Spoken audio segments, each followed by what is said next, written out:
Bad Boys Ride or Die is the new entry in the Bad Boys series after 2020's Bad Boys for Life, which in turn is a sequel to 1995's Bad Boys and 2003's Bad Boys 2. And I'll cut right to the chase, I thought this film was really fun. I've thought this about almost every entry in the series, and for a series that's been around since 1995, that's pretty good. Usually franchises die down as they expand and make more movies, but Bad Boys has seemingly kept its hot streak. Now, to be fair, the movies aren't masterpieces. They are fun and well-crafted action comedies. They're buddy films where the action and comedy fuse together to make a perfect summer movie. And to be fair, it's the perfect representation of what Bayham is. After all, Michael Bay's directorial debut was the first Bad Boys movie in 1995, and now he's in Bad Boys 4 making a cameo. I did think 1995's Bad Boys, despite being fun and always having some great action, is a bit flawed, and it's clear that it's a film debut. That movie all boiled down to its script. It was a buddy comedy where two cops, played by Will Smith and Martin Lawrence, had to pretend to beat each other. And sure, it made for some fun moments, but it overall was kind of convoluted and cheesy. Bad Boys 2, on the other hand, is an action masterpiece. I mean, it really is so good. There aren't action films made like this anymore. With the care put into that film and the comedy, the energy of Bad Boys 2 is so great. It's so epic and wide scope for an action film, it's just still almost unmatched to this day. This to me was where Michael Bay proved himself as a talented visual director who could also direct a well-crafted story. Then there's Bad Boys 3, which is directed by Adil and Bilal, two really great directors who've proven they can carry the baton from Michael Bay and also craft a visually distinctive and stylish movie. And it continues here. Bad Boys Ride or Die is not really a necessary movie, nor is it a film that is a masterpiece by any means, but it's a lot of fun to watch because it checks off all the boxes for what we'd like to see in a film like this. It's a really successful action comedy. So today, let's go over how you can make a successful action comedy and how Bad Boys 4 rules while doing this. So the first thing I want to talk about is how the directors of Bad Boys Ride or Die channel Michael Bay. Despite being a movie not directed by the legend, it often feels like it is. And Michael Bay does have a very distinct visual style that keeps your focus. There's a reason his films are so popular and make so much money. They're action blockbusters. Look at the Transformers franchise, or The Rock, or Armageddon, or Bad Boys 2, or recently Ambulance. He always has his films where something's going on. There's always something to be watching, something chaotic. He never leaves you with a dull moment. And even if there's just a moment of people just simply talking and it's a brief dialogue exchange, the camera's always doing something interesting to keep you excited, or the dialogue itself is just wacky and chaotic. It's fun to watch. Directors Adil and Bilal channel that here.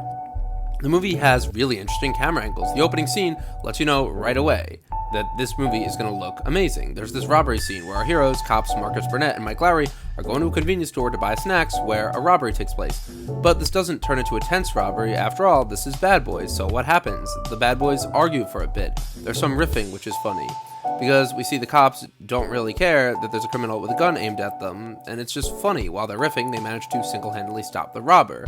There's also some cool shots, like when Marcus checks his watch, and we get a shot from inside the watch. See, in these movies, there's always something happening. This could just be a simple robbery scene where we see the guys robbing a store and then the cops show up and stop him, but that would be boring. It wouldn't be a Bad Boys movie. To make this entertaining, they give you these cool action shots. They give you the shot from inside the watch. They give you the riffing. Marcus and Mike are fighting over Skittles while the store is being robbed. Like, that is so crazy. It just adds this other interesting angle, and it's why Bad Boys is so fun.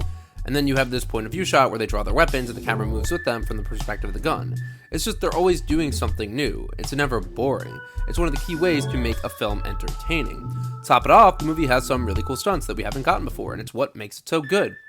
Yeah, we've seen plane fights before where a plane's going down and people have to get out of it, like look at The Dark Knight Rises or Cliffhanger. But in this film, not only is there a fight in the back of a plane, but now we have a character who's Will Smith's son, who's being transferred in this portable jail cell, and now we have to save him in this tiny bar jail cell before it's tossed out of the plane. There's this new dynamic, and it works well because it adds this added dynamic, trying to save this guy, and it's just more intense. There's also a scene where the good guys are being chased down by bad guys while on the run, and their van starts to catch on fire. Now it's not just a car chase, but a scene where there's a car that's on fire, and not only do they have to avoid traffic and escape gunfire, but they also have to get out of the flaming vehicle. It's just a lot of fun.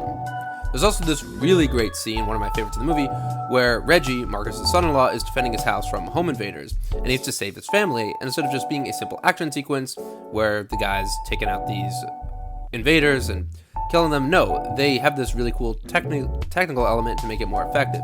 Marcus and Mike are watching the events unfold on CCTV footage from a police van, and the camera swoops in and out of the monitors as we observe the action.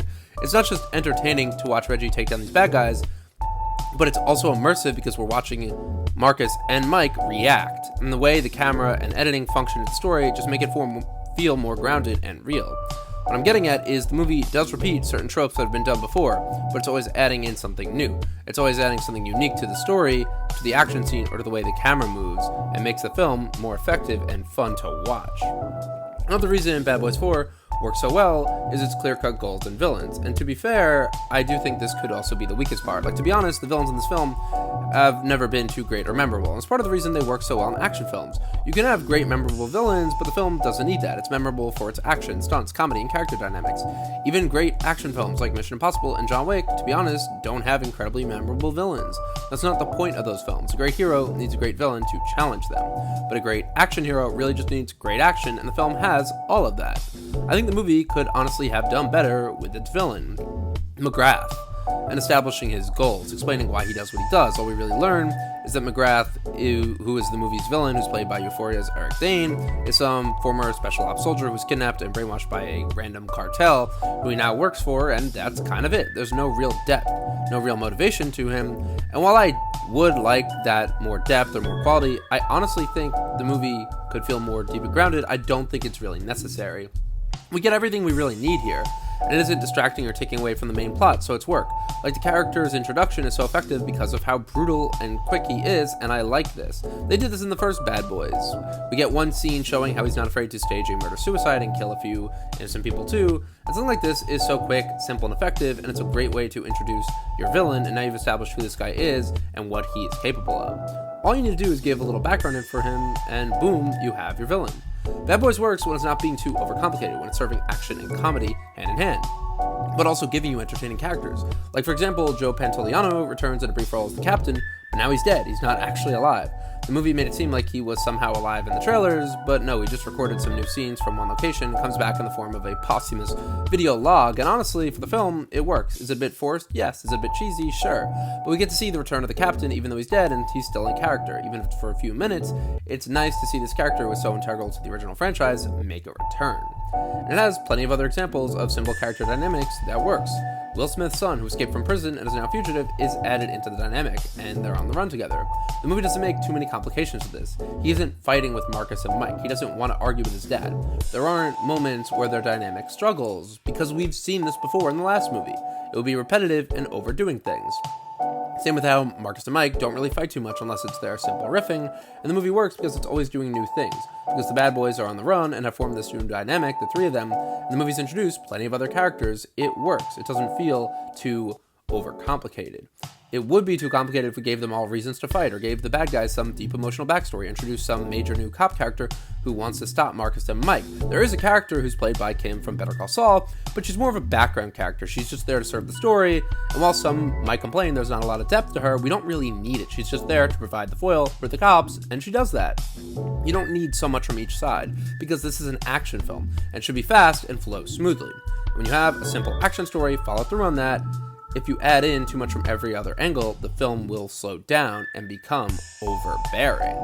I mean, just look at Fast X. That movie had so many characters. It actually had probably like upwards of 10 main characters, like 15 main characters. And look at how complicated that movie is, and look at how unmemorable it is. I'm not saying Bad Boys, Ride or Die is so great, but it just works and is very fun, and at points is memorable because of how simple it can be. I really thought Bad Boys, Ride or Die, it's not really a necessary film. It's a sequel to a movie that came out in 2020, and is already a sequel to a movie from 1995 and 2003, so do we need this? Bad Boys could have been very bad, but it ended up being pretty good. So how does that work? I think the clear example is that the movie simply knows how to have fun and not dwell too much in serious moments. For example, the buddy comedy is all there. We could have a bit of issues like in the last movie where Marcus had a heart attack, but that's too much, it's too serious, and adds in this forced dramatic angle that could work if it's paid off, but we already did that. The movie has the bad boys facing police corruption and trying to clear their captain's name. There's this added serious dynamic, but it isn't too distracting from the overall premise. Add in several other characters, like the new cops played by Vanessa Hudgens and Paula Nunes, and their interactions with them, and how they all bond to try and save the day, and couple that with explosive action, and you'll get a fun movie. Action movies are a rare breed when done well that can really work, but having an action comedy is even rarer and harder to pull off. You need to have great set pieces, great characters, and likable leads, and a villain everyone can hate on. And here, Bad Boys 4 has all that, plus it's really well directed and even tense at times. Put that all together, and you'll have a great time at the movies. So guys, let me know what you thought of Bad Boys Ride or Die. Again, my consensus is not the greatest film ever, it's just a lot of fun, and honestly a great summer blockbuster.